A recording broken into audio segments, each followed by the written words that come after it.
Hi everyone, so I just wanted to do a quick video about nets to cubes, because I know this is one that a lot of us are struggling with. So the first thing that I teach the children is to remember our never meets rules. So in the beginning they'll number these on, so I'm just going to number them so you can see what I mean. So side 1 and side 1 should never touch, side 2 and side 2 should never touch, and side 3 and side 3 should also never touch. Okay, the children are familiar with this technique.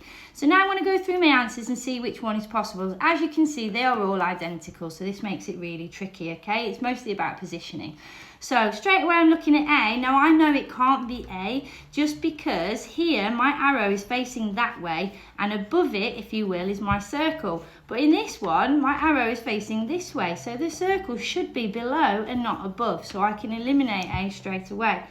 Now I'm going to look at B. B does look likely because I've got my circle here with the arrow facing the correct way, just like I've got here, and then I've got a white space, which we can see here that when we shut this white will connect to all of the other bits. So B is possible, so I put a dot by B.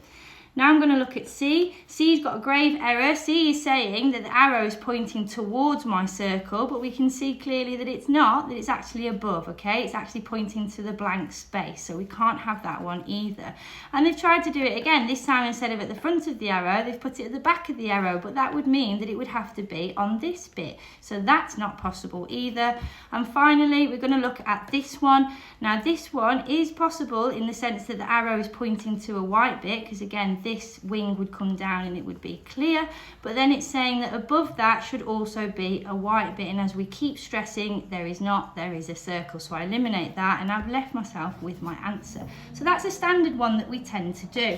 Another variety is, for example, the Z shape. So again, the number system doesn't change. We go 1 and 1, 2 and 2, 3 and 3, okay?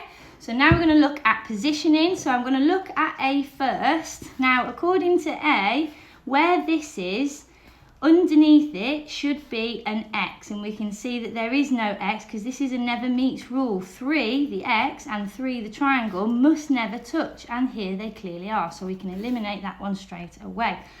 I'm going to look at B next. Now B, if we close this cube, remember that whatever's at the bottom here is going to turn up at the top, okay? So be careful with that because we can get tricked by it. So according to this, I should have this triangular thing here. I should have my 4-pointed star just below, and then to the left of that, I should have a blank space, but I don't actually have a blank space in this one. I should have a triangle, so we can eliminate that one as well.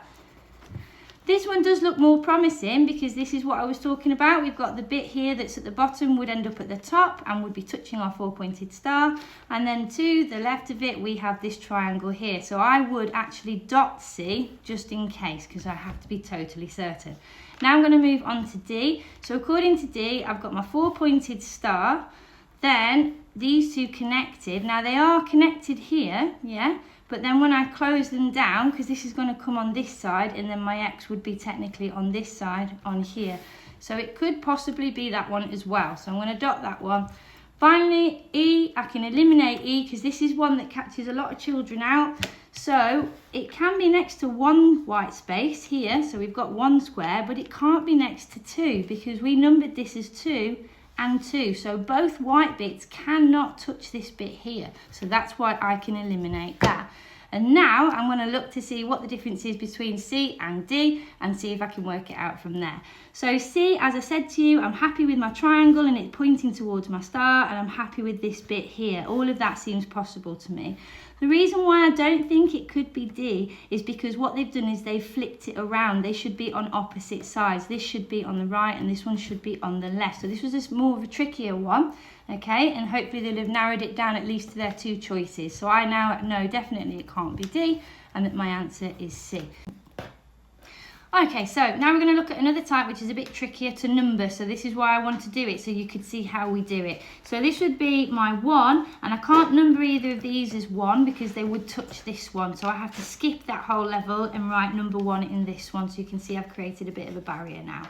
Now this one underneath is going to be 2, but neither of these can be 2 because this one is touching and this one is already assigned as a 1. So my 2 must be this one, and then that leaves us with the last 2, which is 3 and 3. So see how this one looks a bit more complex than our standard sizes that we normally look at. Now I'm going to look at my answers. So looking at A, according to A, I've got my 2 squares here, and then I've got this one here. Now what rule do we know? We know that these can never meet because 1 and 1 should not be touching. So this is why this is not possible, so we can eliminate A. I'm going to now look at B. So I've got my sort of envelope seal here, which is the opposite way because it's trying to confuse you, so it's turned it the opposite way. And then above that, because when we close this X is going to appear on this side, isn't it? And then furthermore with these squares, they're going to appear on this side touching here, aren't they?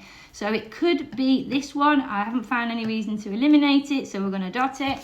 Now I'm going to look at C. So according to C, this one and this one can touch, which is right because there are 3 and a 2 and they're assigned that, so that's okay. And then also 1 and 2, they can also touch. However, what they've tried to catch us out with this one is the way that the diagonal line is facing. It's facing so it would be going that way instead of this way. So it's not that one, and we can eliminate it. Now looking at D. So according to D, this one and this one can touch because we've got that white line there, which is this one, and above it we've got our X. However, this diagonal line here just comes past our X, and according to the picture here, our diagonal line should be going the opposite way. So notice how that's 2 cubes now where all they've done is move the diagonal line facing the opposite way. So eliminate that one. Finally, notice how these 2 look very similar. That says to me it's likely one of these is going to be the answer because they're very, very similar. Now I've got this envelope. I'm happy with that because that's there.